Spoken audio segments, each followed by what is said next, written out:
Selamat siang pemirsa, Presisi Siang kembali hadir untuk Anda. Selama 1 jam ke depan, kami telah menyiapkan sejumlah informasi terkini. Bersama saya Bribda Trinaldi Wadu, kita lihat dulu 3 berita utama siang ini.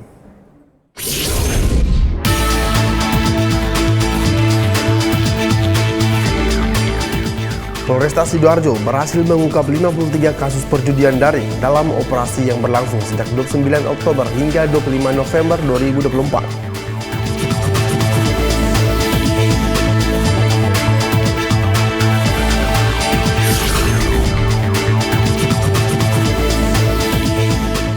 Masyarakat Bali mengapresiasi upaya TNI Polri atas pengamanan yang dilakukan selama Pilkada serentak tahun 2024.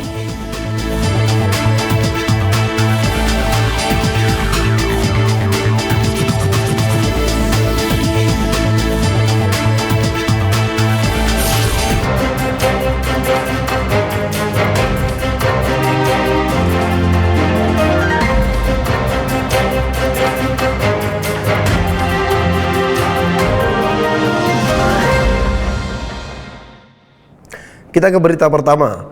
Polresta Sidoarjo berhasil mengungkap 53 kasus perjudian daring dalam operasi yang berlangsung sejak 29 Oktober hingga 25 November 2024. Operasi yang dilakukan Satreskrim Polresta Sidoarjo ini menangkap 56 tersangka yang terlibat dalam aktivitas perjudian ini.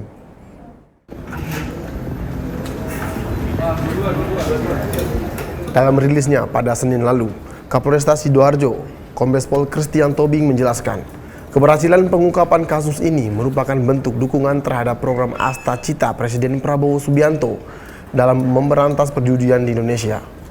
Kapolresta mengungkapkan modus operandi para tersangka dalam judi daring ini, yakni dengan menerima titipan nomor dan uang dari penombok untuk dimainkan melalui aplikasi judi daring. Diketahui keuntungan yang dihasilkan setiap tersangka diperkirakan mencapai 500.000 per bulan, dengan omset total sekitar 672 juta rupiah per bulan. Dalam pengungkapan ini, barang bukti yang diamankan meliputi 55 unit ponsel dan uang tunai mencapai 15 juta rupiah. Atas perbuatannya, para tersangka dijerat dengan pasal tentang informasi dan transaksi elektronik serta pasal 303 KUHP dengan ancaman hukuman penjara hingga 10 tahun atau denda maksimal 10 miliar rupiah. Dari ke 53 kasus ini yang di online ada 54 orang, kemudian yang di konvensional ada 2 orang. Kemudian untuk modus operandinya, yaitu para tersangka ini menerima titipan nomor dan uang judi online dari para pemasang untuk selanjutnya dimainkan judi melalui aplikasi judi online. Kemudian untuk tersangka pasal masuk dalam pasal 47 ayat 3 junto pasal 27 ayat 2 Undang-Undang RI nomor 1 tahun 2024 tentang perubahan kedua atas Undang-Undang RI nomor 11 tahun 2008 tentang informasi dan transaksi elektronik atau pasal 303 KUHP dengan ancaman hukuman 10 tahun penjara atau denda paling banyak 10 miliar rupiah. Sementara itu, Polda Sumatera Selatan berhasil mengungkap kasus penyelundupan 17,2 ton pupuk bersubsidi di wilayah Betung, Banyuasin. Dari pengungkapan kasus ini, 4 orang tersangka berhasil diamankan. Baik pemirsa Polri TV, saat ini Polda Sumsel melaksanakan press release ungkap kasus perdagangan pupuk bersubsidi, di mana saat ini dipimpin langsung oleh PS Kasubdit 1 Indaksi Ditreskrimsus, di mana didampingi langsung oleh Kasubdit PID Bithumas Polda Sumsel. Kegiatan ini juga berlangsung di halaman parkir Gedung Presisi Mapolda Sumatera Selatan. Subdit Indaksi Ditreskrimsus Polda Sumsel berhasil menggagalkan pengiriman pupuk bersubsidi sebanyak 17,2 ton. Pupuk ini terdiri dari 6,25 ton jenis NPK Ponska atau sebanyak 125 karung dan jenis urea sebanyak 10,95 ton atau sebanyak 219 karung. Menurut Kasubdit Indaksi Polda Sumsel, Kompol Andri Setiawan, pupuk-pupuk tersebut diangkut menggunakan 2 mobil truk. Ia menerangkan pengungkapan kasus ini berawalnya dari adanya informasi dari masyarakat, sehingga pihaknya melakukan penyelidikan terhadap angkutan truk asal Provinsi Lampung yang memuat pupuk tersebut di Betung Banyu Asin. Berawal dari satu unit kendaraan dengan nopol BI 83 sekian IY yang dikendarai oleh TSK ABT dan didampingi dengan supir cadangannya yaitu TSK IS. Ini membawa subsidi jenis NPK Poska dan urea. Memang kita sudah melakukan pendalaman pada saat tibanya di Palembang, ini kita langsung lakukan penangkapan. Karena setelah kita dalami tidak ada dokumen, tapi labelnya menggunakan pupuk pusri ya. Seperti itu, sehingga setelah melakukan pendalaman dikembangkan bahwa ditemukan kembali yang tadi sebanyak 7,2 ton, dengan sebanyak 10 ton, kemudian dikembangkan sekira pukul 10.15 kepada TSK SO. Dari hasil pengembangan tersebut didapat kembali satu unit truk BE 90 sekian Q yang dikendarai oleh TSK GP dan saksi saudara EP mengangkut pupuk juga tanpa dilengkapi dokumen. Sebenarnya dua kendaraan ini juga masih terhubung dalam satu jaringan ini. Jadi alhamdulillah ada total yang bisa diamankan itu 7,2 ton. Diketahui pupuk ini merupakan pupuk bersubsidi yang dijual dengan harga di atas normal dengan mengambil keuntungan Rp15.000 per karungnya. Kompol Andri menyebut tersangka ABT merupakan otak di balik penyalahgunaan pupuk ini. Sementara pelaku IS dan GP merupakan supir yang mengangkut pupuk dan mengaku telah melakukan aksi ini selama 7 kali. Intinya dia menjual pupuk subsidi di luar harga eceran atau HEP ya. Di situ dengan tujuan untuk mendapatkan keuntungan untuk kepentingannya pribadi masing-masing para pelaku. Dia tergiur dengan adanya keuntungan yang ya, cukup lumayan ya. Ibarat kalau dari Lampung ke Palembang kalau pengiriman standarnya itu sekitar 2,5 juta.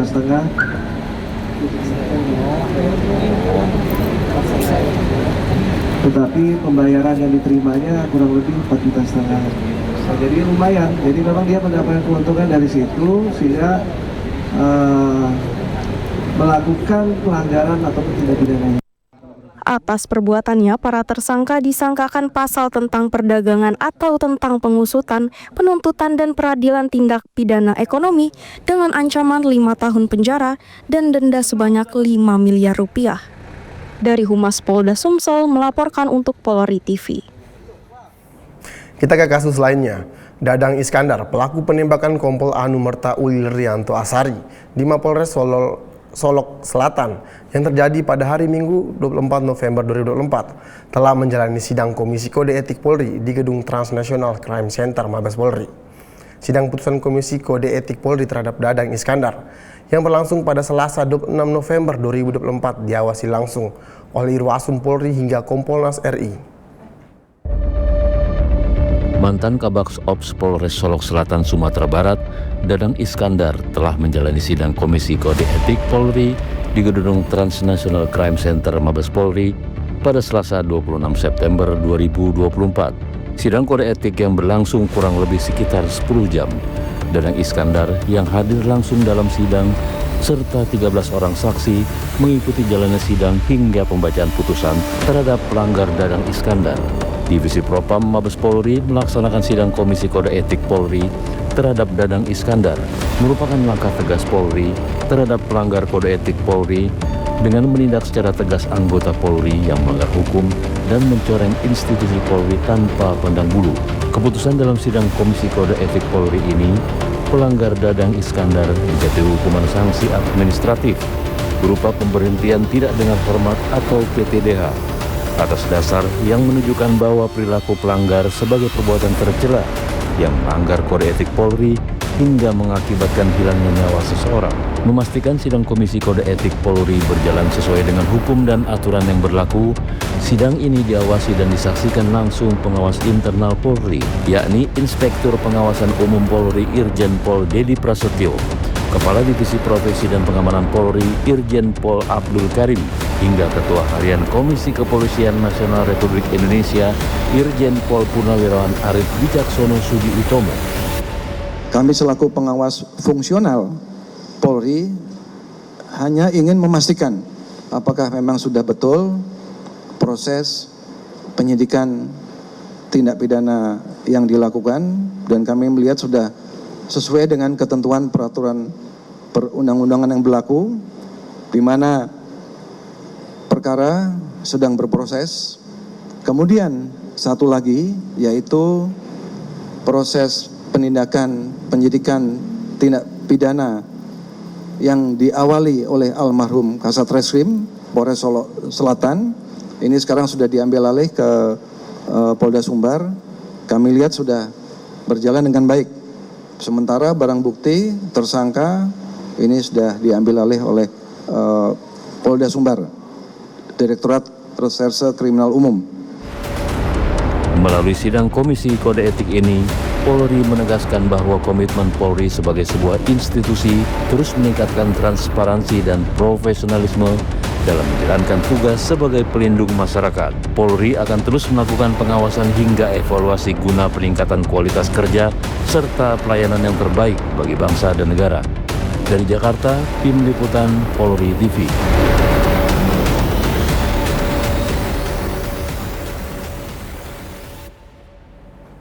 Di Jawa Barat, Polsek Babakan Madang Polres Bogor berhasil menangkap para pelaku pencurian 9 hewan ternak kambing yang terjadi di Desa Cipambuan, Kabupaten Bogor.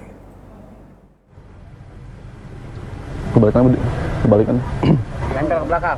Dalam rilisnya, Kanit Reskrim Polsek Babakan Madang, AKP Lesmana mengatakan bahwa 4 dari 7 pelaku berhasil diamankan pihak kepolisian pada Jumat 20 September lalu saat sedang beraksi. Sedangkan 3 pelaku lainnya berhasil melarikan diri dan ditetapkan sebagai daftar pencarian orang. Dalam penangkapan ini, AKP Lesmana menjelaskan salah satu pelaku sempat melakukan perlawanan sehingga pihak kepolisian terpaksa melumpuhkannya dengan tindakan tegas terukur. Menurutnya, para pelaku dalam aksi pencurian ini memiliki peran yang berbeda-beda. Pelaku UC merencanakan aksi dan menyediakan alat berupa golok serta sepeda motor sebagai sarana pencurian. Sementara pelaku DT membantu merencanakan aksi dan mencari lokasi kendang.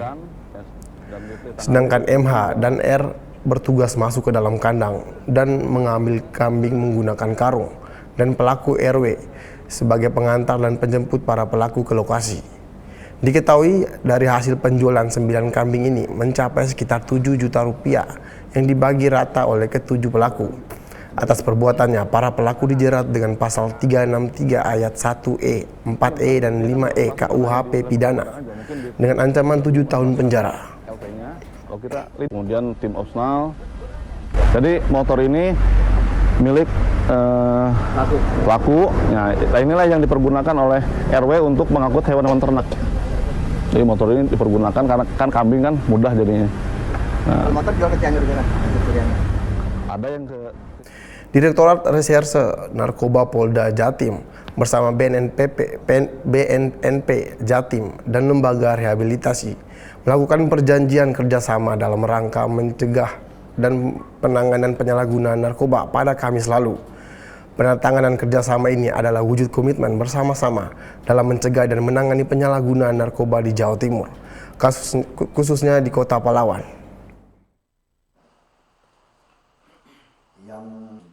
Direktorat Reserse Narkoba Polda Jatim bersama BNNP Jatim dan Lembaga Rehabilitasi melakukan perjanjian kerjasama dalam rangka mencegah dan penanganan penyalahgunaan narkoba pada Kamis lalu.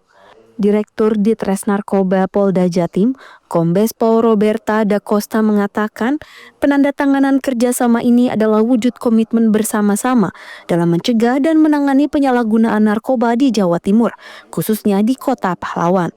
Kombes Robert menjelaskan BNNP adalah partner kerja dalam tim asesmen terpadu di mana setiap kasus penyalahgunaan narkoba harus ditangani oleh tim terlebih dahulu untuk kemudian direkomendasikan ke lembaga rehabilitasi. Ini dalam rangka upaya pencegahan dan juga penanganan terhadap penyalahgunaan narkoba, karena sudah sesuai dengan ketentuan perundang-undangan bahwa penyalahguna itu merupakan korban dan harus dilakukan rehabilitasi. Oleh karena itu kita lakukan kerjasama dengan BNNP selaku pilot project dalam hal TAT. Jadi setiap penyalahguna harus di TAT di BNNP, kemudian direkomendasikan ke lembaga rehabilitasi. Sementara itu, Kabid Pemberantas dan Intelijen BNNP Jatim, Kombes Pol Nurwisnanto mengungkapkan kerjasama ini merupakan bentuk kolaborasi antara Polda Jatim dan lembaga rehabilitasi. Nantinya, hasil tim asesmen terpadu dari BNN, Polri, dan Kejaksaan akan terbit rekomendasi untuk dilakukan rawat inap apabila terdapat pengguna yang sudah masuk dalam kategori parah maupun rawat jalan. Mungkin kita lakukan PKS, kemudian kita lakukan juga TAT. TAT ini yang kembali lagi ada 3 pilar yang ada di situ, dari BNN sendiri, kemudian dari Polri, dengan dari Kejaksaan. Setelah hasil TAT tersebut, baru kita bertiga kita lakukan rekomendasi, kita berikan rekomendasi untuk dilakukan rawat inap kalau sudah parah. Tapi kalau bisa untuk dilakukan juga untuk rawat jalan. Ada 2 di situ. Ada 2 opsi ya? Iya. Itu 2 opsi itu tergantung dari value-nya dari tingkat penggunaannya, pemakaiannya. Ada tingkat ringan, sedang maupun dari tingkat. Dalam kesempatan yang sama, Direktur Yayasan Orbit Surabaya, Hanif Kurniawati, menegaskan selama ini pihaknya telah menjalani kerjasama dengan BNN. Dalam perjalanannya, yayasannya kerap diawasi maupun dievaluasi BNN secara periodik. Untuk rehab bagi pengguna narkoba, Hanif menyatakan pihaknya konsentrasi tentang bagaimana memulihkan kondisi korban. Menurutnya, kondisi korban harus ditangani berdasarkan asesmen yang telah dilakukan tim asesmen terpadu BNN, di mana kemudian masuk program rehabilitasi baik rawat inap maupun rawat jalan. Jadi gini, kalau kita ngomongin rehabilitasi itu adalah bagaimana pemulihan. Jadi kalau kita ngomongin pemulihan itu berarti bagaimana kondisi klien itu sendiri. Kalau sudah nyampe rehab kita sebutnya klien kan ya. Jadi bagaimana kondisi klien itu berdasarkan dengan hasil asesmen. Asesmennya berdasarkan apa? Yang pertama adalah asesmen dari tim asesmen terpadu dari BNN. Kemudian dari situ kita masuk program di rehabilitasi, kemudian join program. Nah, rekomendasinya apa? Bisa rawat inap maupun rawat jalan. Yang perlu diketahui masyarakat adalah itu, karena kadang sering kali itu kalau kita ngomongin rawat jalan itu orang loh kok dipulangkan, padahal itu juga rawatan, itu juga ada treatmentnya, sama kayak orang yang sakit bisa rawat inap ataupun rawat jalan. Tetaplah bersama kami, Presisi Siang akan segera kembali.